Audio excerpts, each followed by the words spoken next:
Hey there, Wolfpack fans. It's me again, Kenton Gibbs, and we're bringing you the panic meter for Pack 9 as well as NBA 2K style ratings for all of our incoming basketball transfers on today's episode of Locked On Wolfpack. You are Locked On NC State, your daily podcast on the NC State Wolfpack, part of the Locked On Podcast Network, your team every day.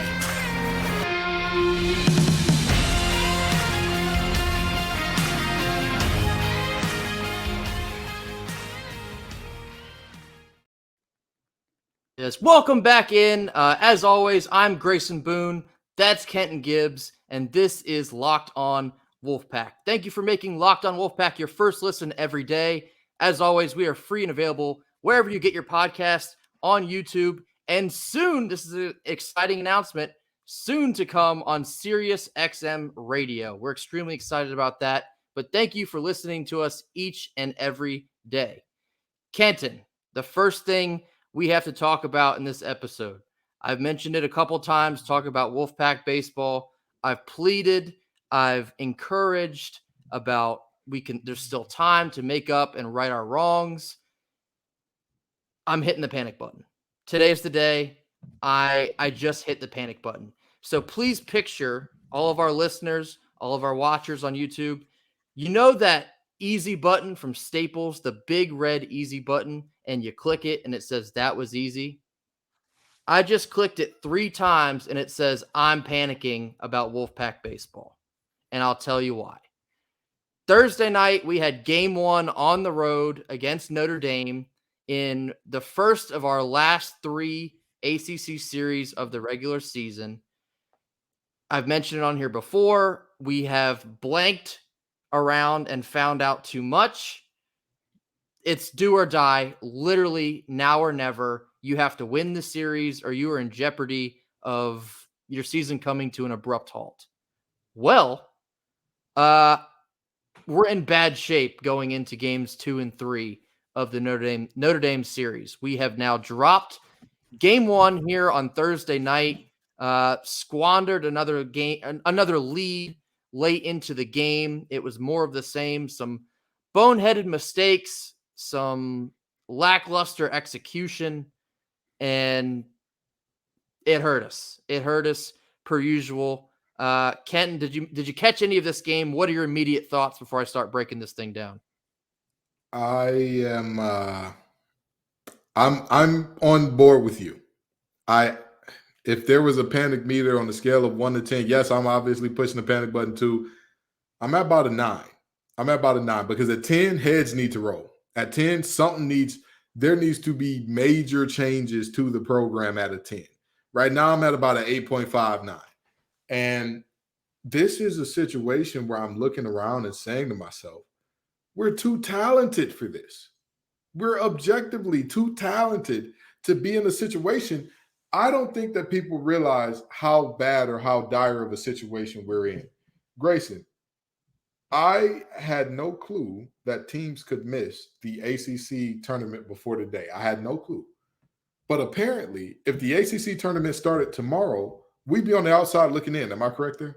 That is correct. You can miss the ACC tournament, and if it started tomorrow, we would not be there. I don't know how you wouldn't want to panic with that. This is not hyperbole. This is not a joke. I saw one of the most boneheaded plays I have ever seen in my life in any sport. What is considered basically a own net goal if you're talking hockey. What is considered a Dan Orlovsky running out of the back of the end zone if you're talking football. What is considered a own basket layup if you're talking basketball. The base running era that we saw today, where we went from potentially having bases loaded with no outs to 2 outs and a runner on just first because of 2 base running gaffes that they're the level of America's funniest home videos. The whole time that they were doing it, all I heard was because it was clownery. It was buffoonery happening on that diamond. So I am extremely concerned. I'm not so concerned that heads need to roll tomorrow, but I'm concerned. To illustrate this base running play, for those that were not able to see it, I'll kind of fill in the lines here. So what had happened was Peyton Green walked. He's on first base. Kalai Harrison comes up and bunts for a single. He's safe. So now we have runners on first and second with no outs. Noah Souls then comes up and also bunts. The catcher comes up with the ball to try and throw out Noah, bobbles it. And so at this point, everyone is going to be safe if things hold there. Well, the catcher was, of course, off of the plate fielding the ball. The pitcher's off the mound assisting with this in case the catcher cannot complete the play. Peyton Green then rounds third base too aggressively because he sees the opening and no one is home at the plate and just inches too far down the line and paid for it dearly. The catcher then turns, sees how far Peyton Green is down the line, throws him out at third. And then this is where we compounded the mistake because Kalai Harrison then also got too greedy, trying to take third base in the event that Peyton Green was tagged out, but did not make it there. Also found himself in no man's land. And as Kenton just mentioned, we're about to have bases loaded with no outs. And in the blink of the eye, we just literally ran ourselves into a double play for seemingly no reason. It was a rally killer and a moment we really could have used it to, in an effort to put away Notre Dame. It was a extremely pivotal moment in the game. Of course, there were more after this. We did end up regaining the lead by a score of 6-4 after a clutch base hit from Peyton Green. But we had yet another outfield, infield miscommunication. There's a shallow fly ball into center field. Point blank period should have been caught by the center fielder, Trevor Candelaria. Kind of moseyed in lacklusterly. I don't know if that's a word, but you get what I'm trying to say here. Kalai Harrison was not able to reel it in. That ball drops. I don't think it was on that play specifically, but Notre Dame then regains the lead 7-6 shortly after that. Peyton Green ties it up with a home run that I still don't think has quite frankly landed yet to tie it at 7 later on. I'll paraphrase the rest of it. We give up a 2-run home run in the bottom of the 8th to go down by a score of 9-7, and that was the final result. Extremely frustrating loss, extremely disappointing loss. And yeah, I mean, I've tapped this panic button now multiple times here tonight because if you don't win the next 2 of this Notre Dame series, I think that's the season. Even with 2 more series left to play, if you lose this series at Notre Dame, I think that's the season. My man, Grayson, what did you major in at State, Grayson? Kenton Freeze. Oh, there he is. What did you major in at State, Grayson? I apologize. Can you hear me now? Science, technology, and society. Okay. I thought that I thought you were a psychology major there because it sounded like you had a Freudian slip when you were talking about the base running. You said there was a pivotal. No, you had it right the first time. There was a pitiful error in base running because again, I'm very concerned. It was both. It was both pivotal and pitiful. And I'm going to say this. There are people right now saying that regardless of what happens in the rest of this series and in essence in the rest of the season, some heads need to roll, right? Because we would all be shocked, to say the least, to see NC State run a table for all of the rest of what we have in front of us. With that being said, who do you think you're looking at and saying, or is there anybody that you're looking at and saying heads need to roll and yours needs to be the first up? I wouldn't say so much heads needed to roll, but like we mentioned before we jumped on here, I think Avent is an easy target, of course, because he is the head of the snake. Mm-hmm. I think he gets unfairly blamed for a lot of things because we're talking about just boneheaded execution, and this is, being made by the players. Avent's not on the field letting fly balls hit the ground and overrunning third base to run into a double play. That's not on Avent. He can put the players in the correct position, but it is then up to the players to execute at the level that they have been, I would assume properly taught to. So it's just, the execution has not been there. It wasn't there tonight on Thursday. It hasn't been there recently. It really hasn't been there the whole season. And unfortunately, we're now reaching, I guess, midnight here, as I've mentioned a couple times. And the clock it's about to strike. And I don't think we're going to be Cinderella in this instance. I think we're going to be one of the ugly sisters left at home. I have said this before, and I will say it again now. Head coach Jimmy Johnson let out a revelation that I will never forget in terms of a head coach talking about his team and how things operate. He said, everything that you see out of my teams, I either coach them to do it or I allow them to do it.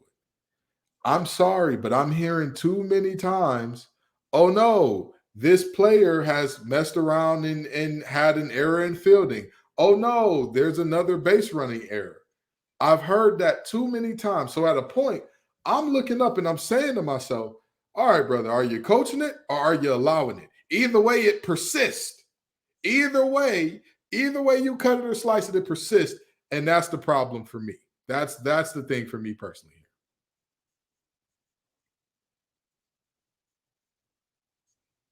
Understandably so. We're going to get into our ad reads. We're going to talk a bit more about baseball, likely on Monday after the result of however the rest of this series goes. But into the ad reads, today's sponsor is Built. If you're looking for a delicious snack but don't want all the sugar and calories, then you need to be looking for the best tasting protein bar ever, and that is Built. What makes Built bars so good? Well, for starters, they're covered in 100% real dark chocolate. That's right, real chocolate. I'm not sure how Built does it, but these bars taste like a candy bar while maintaining amazing macros. And what's even better is that they are healthy. Only 130 calories and 4 grams of sugar with a whopping 17 grams of protein. So head to your nearest Walmart today, pick up a 4-bar box, or if you have a local Sam's Club in the area, you can pick up a 13-bar box. Built Bar. Thank me later.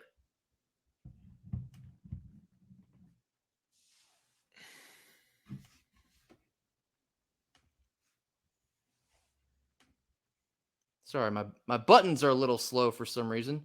Okay, enough about the panic buttons, enough about the sad stuff. The rest of this episode is going to be fun. I kind of hatched a fun idea to put a bow for now on welcoming our new transfers to Kevin Keats and the basketball program. And here's my idea. I'm kind of going to walk everybody through it here. So, many of us are familiar with NBA 2K, the video game. It's very popular. A lot of people talk about the player ratings. You know, this player should be ranked this way. You get what I'm, going for here. So I thought it'd be fun to categorize our incoming transfer class by giving them a NBA 2K player rating. So this is how this is going to work. How they do it on the video game is essentially every player is rated through 99. Of course, you can't be 100 because if you're 100, you're a fake player that does everything perfectly. But a 99, think like 2012 LeBron James on the Heat. That's like a 99. So this is how we're going to do this. Because we have 5 transfers, I'm suggesting that we give each player a score. We're going to talk about what they do well and what they need to improve. We will take that cumulative score and divide by 5 to give kind of like an average grade here. And then we're going to discuss on if that grade matches how we actually feel about the incoming transfer class. If this doesn't make sense, I hope it will very soon as I work through this. So as they do this on the video game, their overall rating is kind of balanced by 6 subcategories. That is inside scoring, outside scoring, athleticism, playmaking, rebounding, and defending. So our first player that we're going to talk about, we're going to go in chronological order of commitments. So first up is going to be Jaden Taylor. Just a quick refresher. He's a 6'4" guard from Butler. He has 2 years of eligibility. I'm very excited about what Jaden can bring to the table here for us. He was Butler's leading scorer last year, averaged just a tick under 13 points a game. He averaged just a tick under 4 rebounds a game. and right around an assist and a half per game. This was all on 41% shooting. He's 77% from the free throw line. Not so much of a three-point threat, but can certainly knock them down if you give them the space. He actually did hit a couple against NC State when we saw Butler in the Bahamas. But Jaden prides himself on his defense, as we've mentioned many times on here. Very skilled on-ball defender, can handle the best person on offense from the other team. He moves well off ball.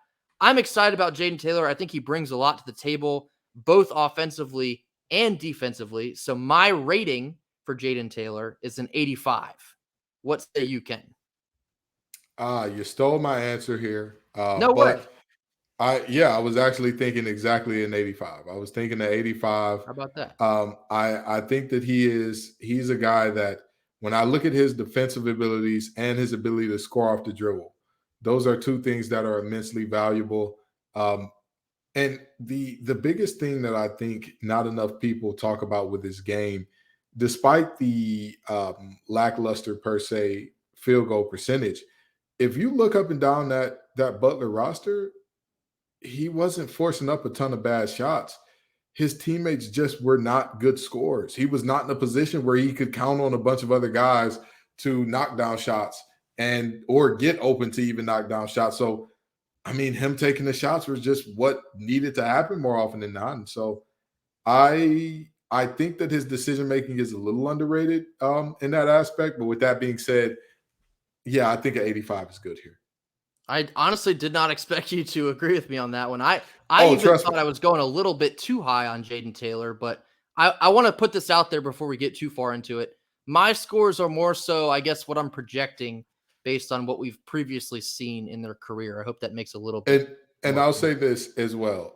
Wolfpack Nation, don't be mad at me because this is probably the only one where you're going to say I went too high. This is probably the only one. All right, well, we'll see. So moving forward, we have DJ Horn. Quick refresher on DJ, 6'1" guard from Arizona State, 2 years of eligibility left. I think he was second in scoring for the Sun Devils this past year. Again, they did make it to March Madness, so he was on a good team, averaging 12.5 points, 3.5 rebounds, and 2.5 assists on 37% shooting. He's 83% from the free throw line during his career. From beyond the arc, he's about a 35 to 36% three-point shooter. His style of play, I think, is best served in a system that's very guard-oriented, which makes sense because he's now playing in Kevin Keats' system, which is very guard-oriented. So I know we've mentioned this also on DJ Horn a couple times on this show. His stats from this past year, they sort of mirror exactly what Jarkel Joyner looked like in his last year at Ole Miss before he came to NC State and became a main fixture here. So we're hoping for more of the same out of DJ Horn. I think he can be a breakout, consistent provider on offense. Just mentioned Jaden Taylor. I think I'm going to be expecting a bit more from Jaden than DJ, but DJ Horn, he's not afraid to catch and shoot or step into a shot. A lot of his highlights that you'll see from him is just catch and release immediately. But he is also able to create enough space off the dribble to score by himself. And then, like we mentioned in the last episode, I think I might expect him to do a little bit of the ball handling supplemented by Breon Pass and LJ Thomas, but we're going to have to see how that all shakes out. But my rating for DJ Horn is an 81. All right. Did you what's going on here? What's happening here? How are you? I also was going to say 81 here. You're lying. I kid you not. I kid you not. Right. We did not go over this in pre-production, by the way. No, seriously, this is off the rip, and we're absolutely. I agree here. I would say that this is a guy who, he's a little undersized, or not undersized, but he's a little thin. So he struggles at times if you get him switched on to anything besides a small point guard. But with that being said, I think his game is very similar to Jarkel Joyner, but I think he's a better shooter. I think he's a much better shooter off the catch and shoot.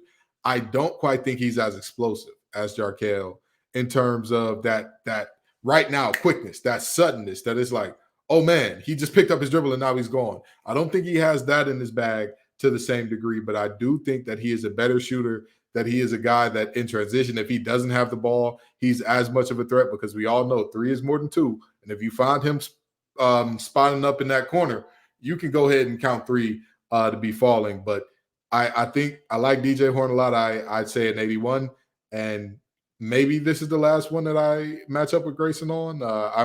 I might have to start telling Wolfpack Nation before the shows, hey, this is what I'm going to rate these guys. And just so y'all know, me and Grayson really aren't mirroring each other for mirror's sake here. We'll see. I think from here on out is where it's going to get interesting. We're going to do one more here before we squeeze in another ad break. Ben Middlebrooks. This one's interesting to me. Again, refresher on Ben. 6'10" forward/center from Clemson. Remember, he was a part of, I guess, the unofficial Jack Clark trade that we made with Clemson. He has 2 years of eligibility. And again, Ben was a guy where you can't so much rely on what he's done for the stat sheet, as he's kind of had limited time on the floor, but he's very mobile for his size. He moves well off ball. He can get up and down the court, and he is confident that he'll be able to show more of his game in Keats' system than he was able to do under Brownell at Clemson, which I think is very funny because of the comments, not so long ago that we are an AAU team from a certain guard. You know where that stands there. But he's a good rebounder. He's got strong hands to finish at the rim. And I just think he's a very good depth option for our front court. But I think there's still a lot he's going to have to prove, I guess, on both sides of the ball. So as it stands right now, I have Middlebrooks as a 75.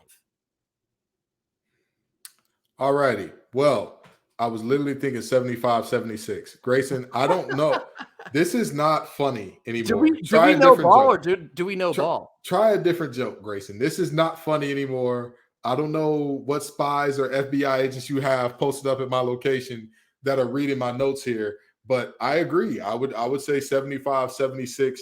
I think that this is a guy that he is the guy to me that has the second most, or not the second most, but he's one of the guys that I'm looking at and saying, there's a lot of talk about what you can do that you didn't get the opportunity to. I want to see it. I want to see you show all these things because we saw he's tough, he's hard-nosed, he'll do what needs to be done in certain regards in terms of the dirty work underneath. Sure. That's not what you're talking about here in terms of you have a deeper bag than what most people have seen. I need to know what can you do on a consistent basis, but I do trust you to at least do that. And that's what gives you a 75, 76 rating in my eyes. All right. And we're going to circle this thing out with our last 2 transfer commits after a quick word from our sponsors. All right. So to finish this thing out, we got 2 more players to discuss their, faux NBA 2K ratings. Here we have MJ Rice. He is the guy that I've been raving about for the last probably 2 weeks now. Super excited to have him in the system. As I mentioned before, my ground shaking sentence about MJ is he is a program changing commit. He's a 6'5" guard/wing from Kansas, 3 years of eligibility. Didn't play a whole lot at Kansas. It was kind of struggling to crack the regular rotation. Dealt with a little bit of injury, but ultimately just didn't get the playing time you would expect for a player of his caliber. But he's got the flexibility to play 2 through 4. He plays bigger than his frame. He's just a superior athlete. He's able to shoot well, which I don't think people have quite recognized about his game quite yet. He can step out beyond the perimeter and knock him down if you allow him to, but he just has a knack for scoring. He's a natural scorer. He will find ways to get the ball in the bucket. And I'm excited to see all that he can do because he's still relatively unproven. So perhaps my score here is going to be a little bit ambitious, but I'm projecting high. My rating for MJ Rice is a 92. The first one me and Grayson disagree on. And I sent this in the chat. Go. I sent this in the chat literally right when he said, I'm going with, to have it documented that before he said this, I wrote this out.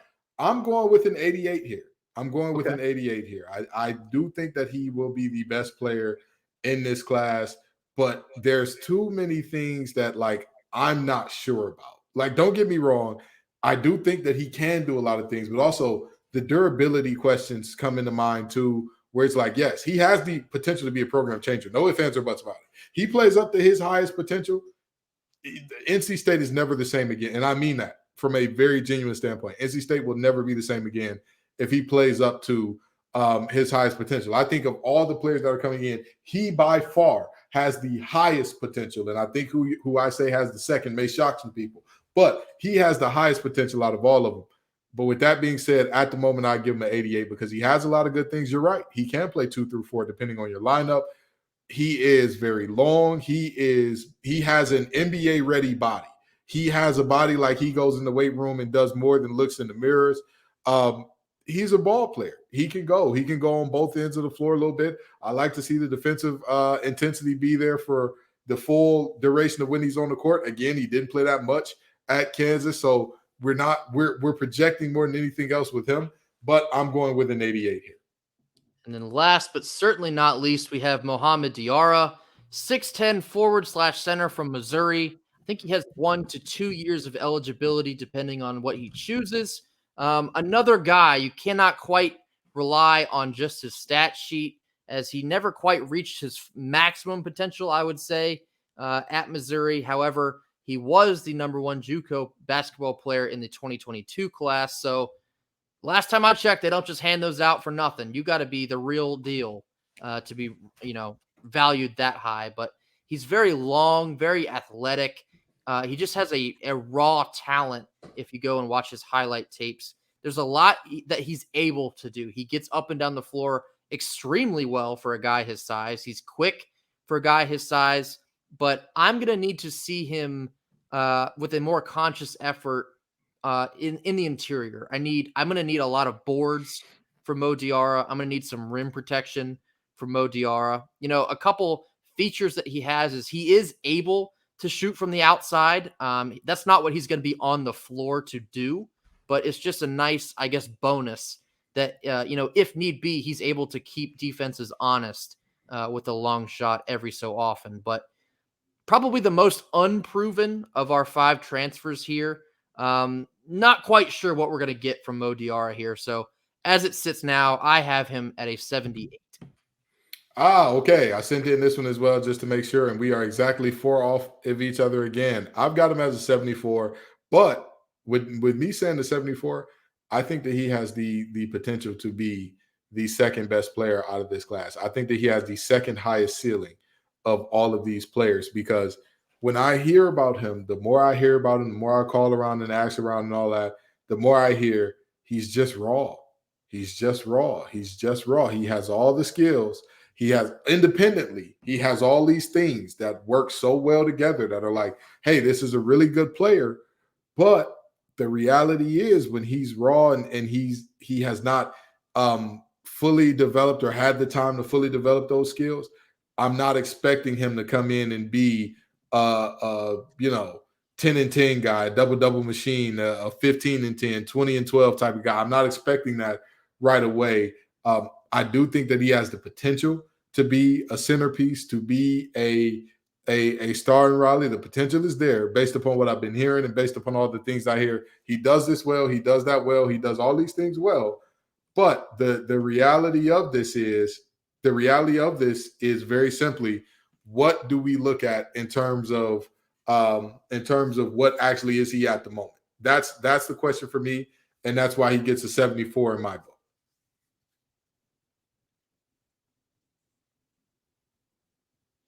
Okay, so during this, I went ahead and calculated both of our cumulative grades here, and then you take that and you divide it by 495, which is the total 99 5 times.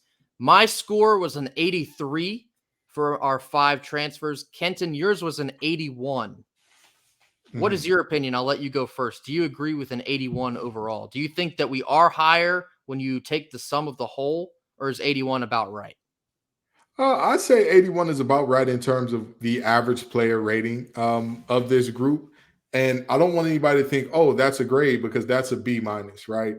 But the reality is, if you look at this and say that this is a B minus class, I'm going to tell you to stop it, get some help. They have plenty of rehab centers and all that. Keep some Narcan on you, because that whatever you're doing, it can cause things to go bad for you quickly.